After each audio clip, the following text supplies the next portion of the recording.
Of these historic gardens. The Royal Botanic Gardens of Victoria opened in 1846, so we're just a little shy of 180 years of history.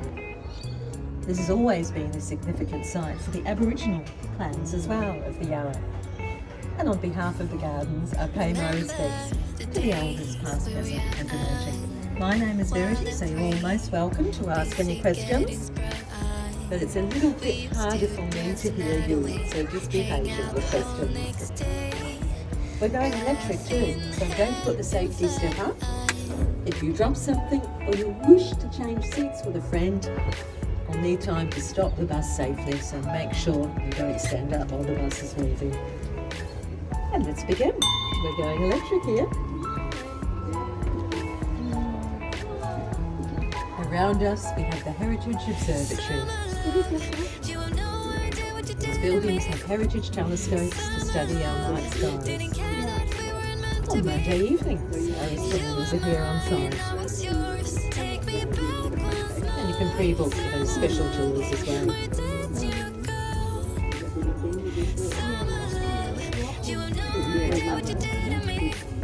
The original astronomer's residence is to my right.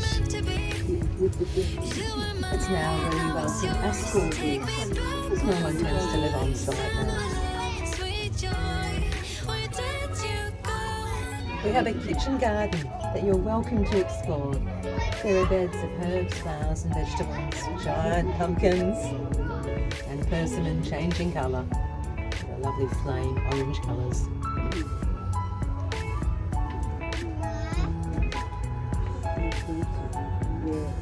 The Ian Potter Children's Garden Collection is open to families to explore from 10 o'clock, Wednesday to Sunday. There are creeks and tunnels and forests, even a 10,000-year-old tree. One of our old riverhead gums was found in the Murray River, the water preserving the timber.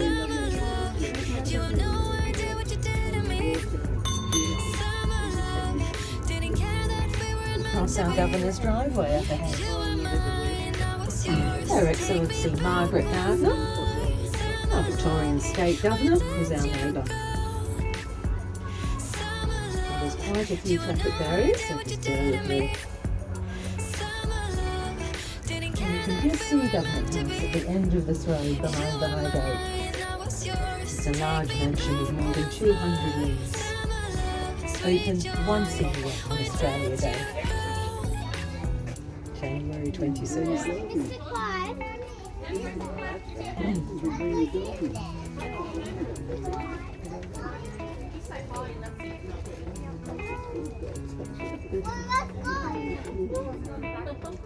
We cross the boardwalk and we enter the science precinct of the Botanic Gardens.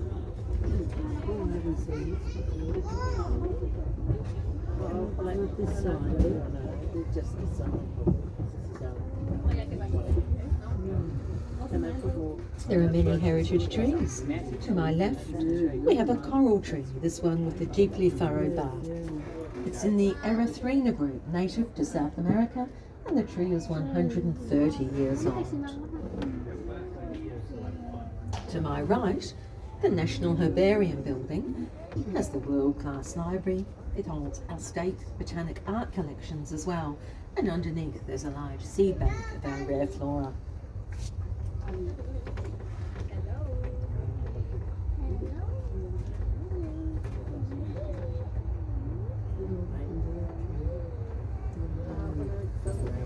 Sometime a couple of years ago, so they didn't want to get rid of it because it was so precious that we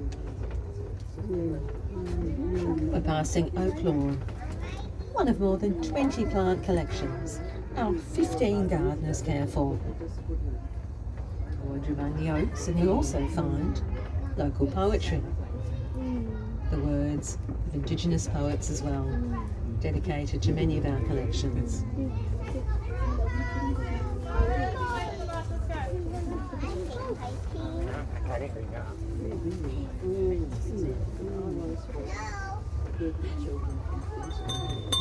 We have many challenges, of course. Some large open areas are where our gardeners have been removing some of our bamboo after it recently flowered. Thank you so much. We're going electric here.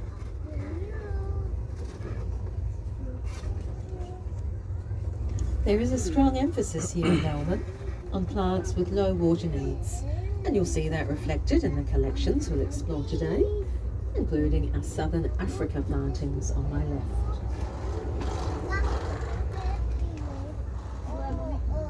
These are plants that are adaptable and withstand our drier summers here in Melbourne.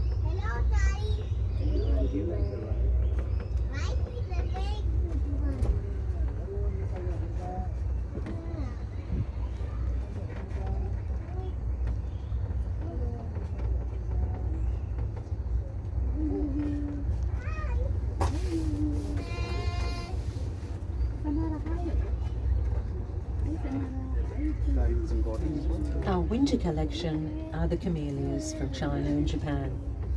Look for the trails that are coming up both left and right. These are in shades of pinks and whites. They have shade from the summer sun with the large native figs overhead. Horse chestnut and exotic maples.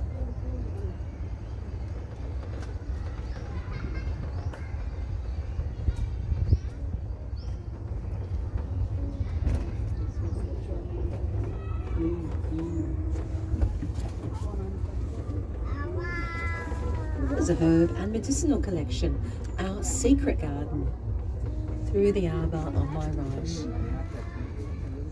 Our garden's early designer, William Guilfoyle, had a strong interest in medicinal plant species.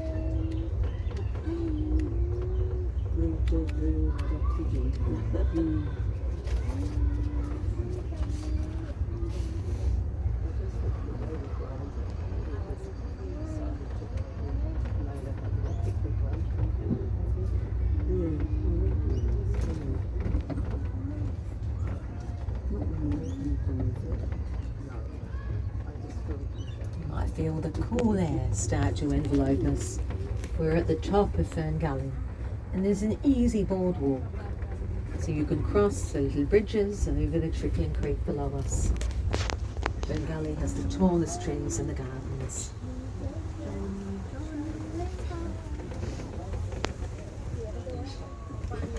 That's old New Zealand to my left, and it's a blend of exotics mainly on my right, including the grey foliage of the African mountain cabbage tree. And look for pink foliage of iricine from Brazil, whose common name is chicken gizzards.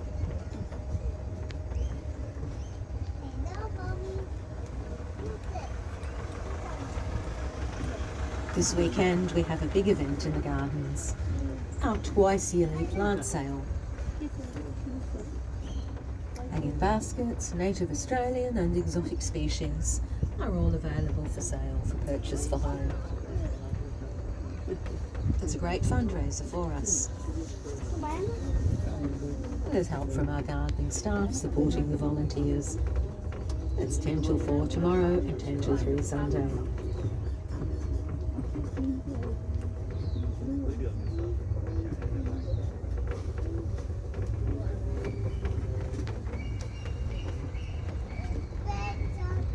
You might spot an early gardener's cottage here near Southern Gate. Throughout our history, gardeners lived on site with their families. However, the buildings are now used for our day staff, our office and support project teams. No one lives on site there now. There's an Australian forest trail to explore to my right.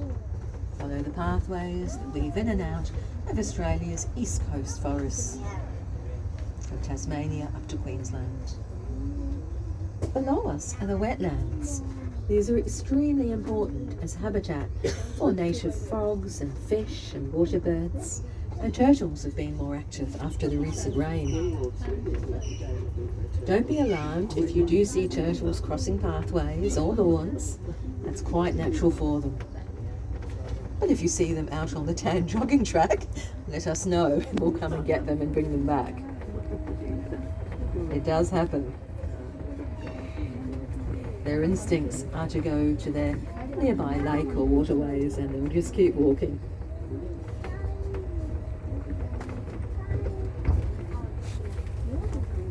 Oh, the red berries are one of our Queensland cordyline species.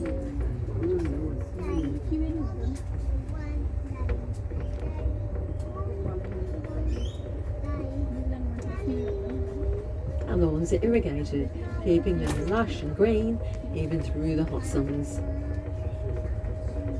Picnics are always welcome here. For barbecues, well, that's a bit of a no-no, but there are barbecues nearby along the Yarra River. We don't like to see cooked food or fire here. Right.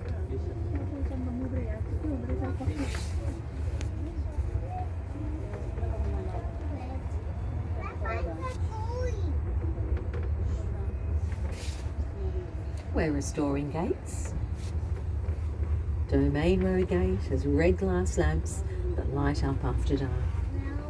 They've all been moved to electricity, so it's quite reliable.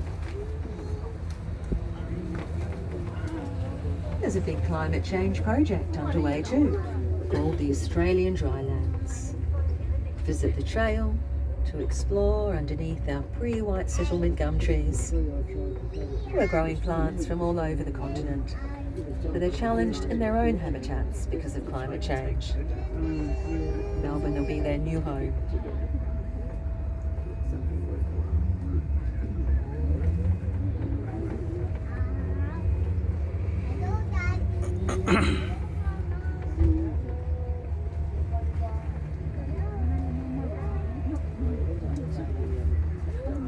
Look for the colourful pathways to explore the highest point of the gardens.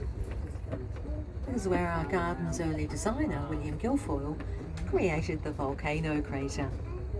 But it is a friendly volcano. It's holding water for us. Venture to the top and you will look down into islands that are floating across the surface. It's where waterbirds nest. We are overlooked by local apartments and schools that have a bird's eye view. There's one of our moorhens crossing the path nearby. The Arid Garden is the collection of cacti and succulents of the Americas. We have few Australian succulents, it's true, but we blend in Manxias and Grevilleas and many other very rare species.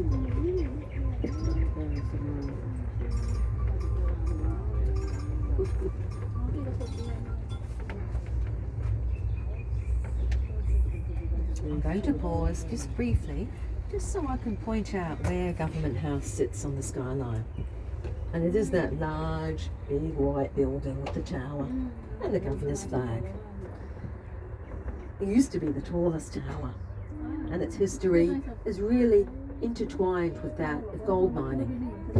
The discoveries of gold in the 1850s, which made Melbourne very rich and confident, and able to build a palace to rival those of Queen Victoria, it's true.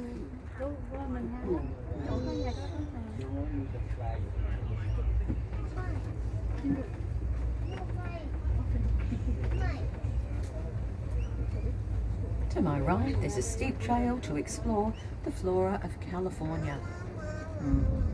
We're interested in the rich landscapes, and they're actually much tougher than we would think. They really resent the summer rain.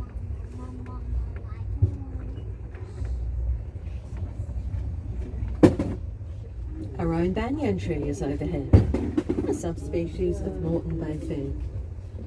Everything all right? Nothing fell off? No, we're all here. Okay. I hope so. No one fell off. Good job.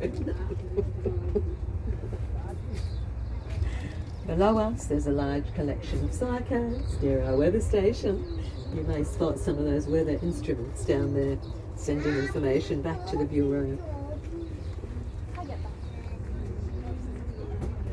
We make our way under one of our rare peppercorns. These South American species have aromatic foliage. It's a little low at the moment, it's coming into flower. We just go nice and slowly underneath.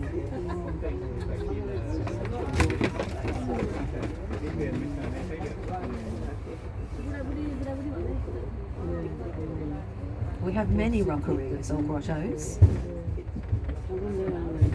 It's a red letter year for us in terms of restoration. The rockery to my right dates to the 1880s, and this is the year that it will be restored. Below us grow West African palms, planted by early governors. And shelter from a large old Moreton Bay fig here too. You can see how important they are as windbreaks for the gardens. It is a rose garden. This is our species roses. Now these are spring flowering, think Melbourne Cup. That's early November. And what is that flower with pink? The tree with pink flowers. Oh, we're heading towards the silk floss tree. And what is it? Because we saw it the other day. Yeah. I didn't know what it was. So if you see pink flowers around the gardens, Yeah. its Latin name is Saba speciosa, native to South America, but we all call it the silk floss tree. They're quite stunning and dry tolerant. They get snapped up at the plant sales, but they are slow growing. You get the lovely carpet of the petals underneath. And around it grow a wide range of plants with low water needs. Do seek these out. They snuck up on you. Thank you. Thanks. Salvias and aloes and native grevilleas all growing together in this landscape. We're going to descend the hill and head to our waterways. Little black and white birds, the magpie lark. They'll actually land on you sometimes. Birds Really? are very tame. The orange is the Mexican bush lobelia. And tree dahlias in the pink.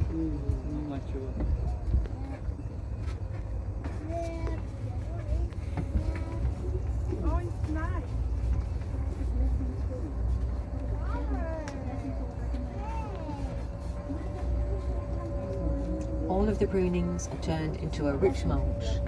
Nothing is wasted. We recycle everything here.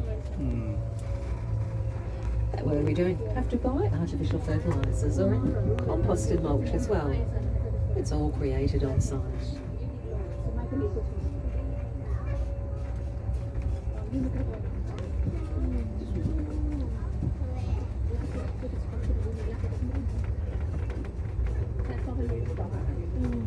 You might catch glimpses of some of our above ground water tanks. These are especially important as really water is the new gold. Right. So essential. Yeah. Of course we're not connected to the Yarra, so we have to source our own water. The unusual spikes that you spot in garden beds are actually measuring moisture 2 metres down. Taps of purple, meaning we use recycled water.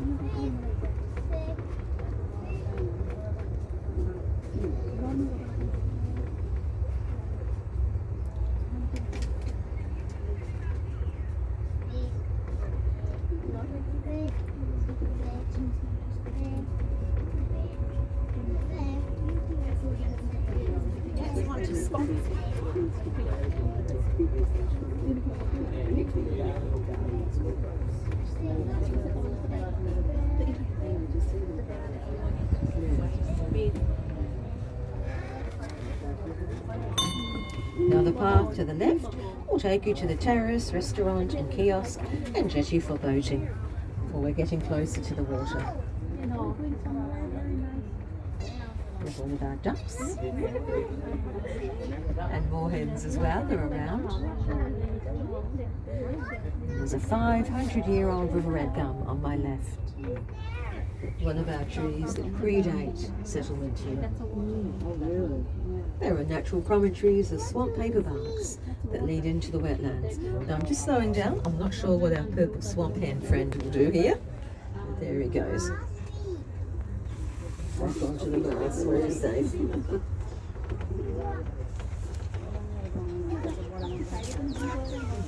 The wetlands are really where turtles and water birds breed. safe nesting areas. The Yarra is close by, at the top of the hill, exit Bridge Gate. There's this purple ribbon bush native to Africa, and around us the large-leafed figs from Papua New Guinea, our northern neighbour.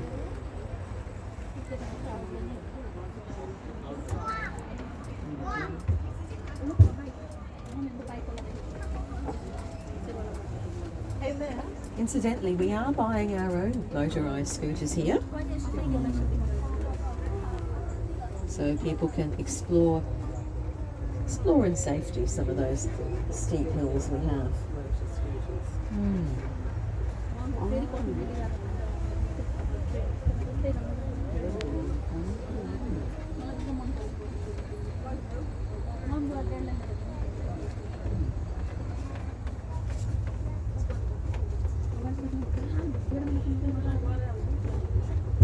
Always be careful around the edges of the wetlands. They may look shallow, but the ponds are deep.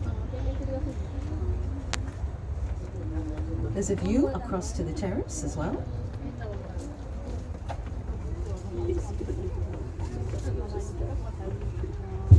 The umbrellas, choose from indoor or outdoor dining. And the trees around the terrace, the silk floss trees, they date to the 1850s. It's a long way back in Melbourne history. We've got the blankets here on January toe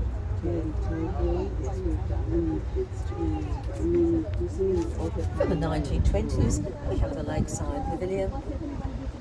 These are all very popular spots. In Melbourne, it's nice to have a choice of some shelter if the weather turns. In the hot weather, water lilies and lotus appear from the water.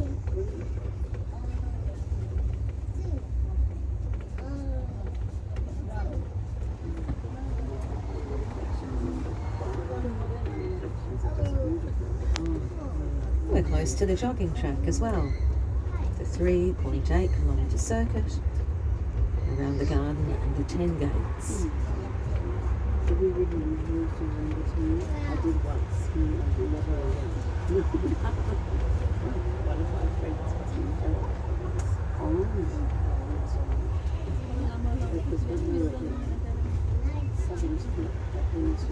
We have an Australian bred camellia, a small white one called Little Leanne. That's Clematis Pavilion behind us. We're heading towards the bellbird habitat. Can you hear them with their high-pitched tink-tink-like call? Our tiny forest bird. And there's a spiciness in the air. That's a South American plant. Aromatic foliage that we love here in Melbourne.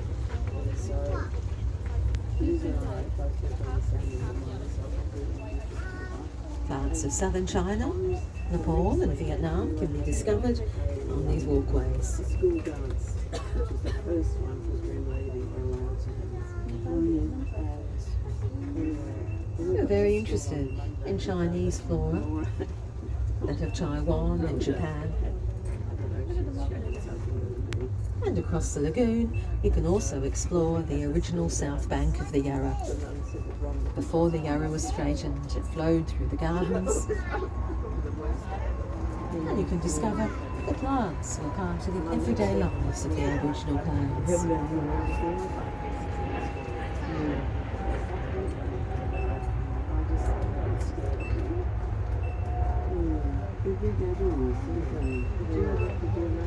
Yeah, well, I didn't make a 10, but I used to,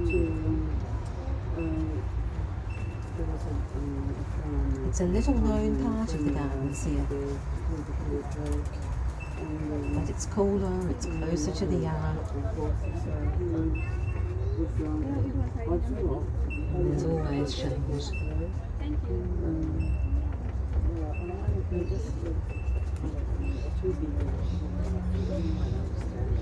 This is a part of the gardens Aboriginal people were still living in back in the 1850s. They knew it though as the Tronjan.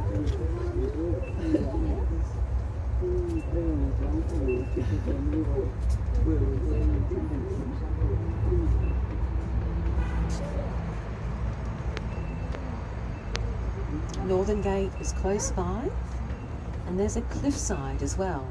Our tough grey garden plants. An early gardener's cottage is tucked away here too above us. It's now a craft centre run by our volunteers. You can visit the exhibition.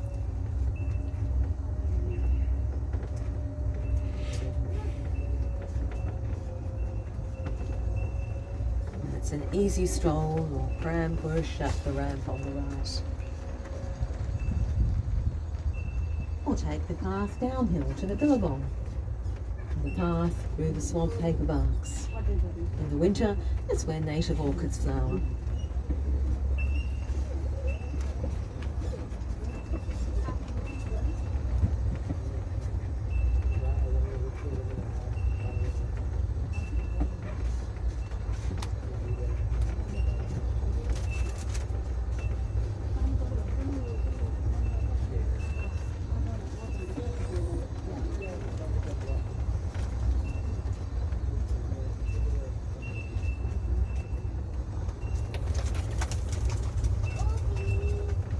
Remember not to look for a large bird that makes that sound.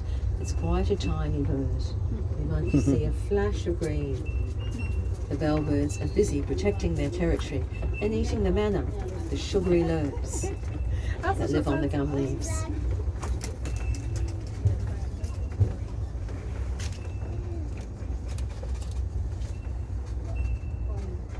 There's one of our early plantings on the right, cedar of Lebanon, planted by Mueller, our first botanist and director, back in the 1860s. Below us, there's a bit of lawn repair happening after the recent Food and Wine Festival events. But you can see the range of islands, some purely native still, others a mix of native and exotic.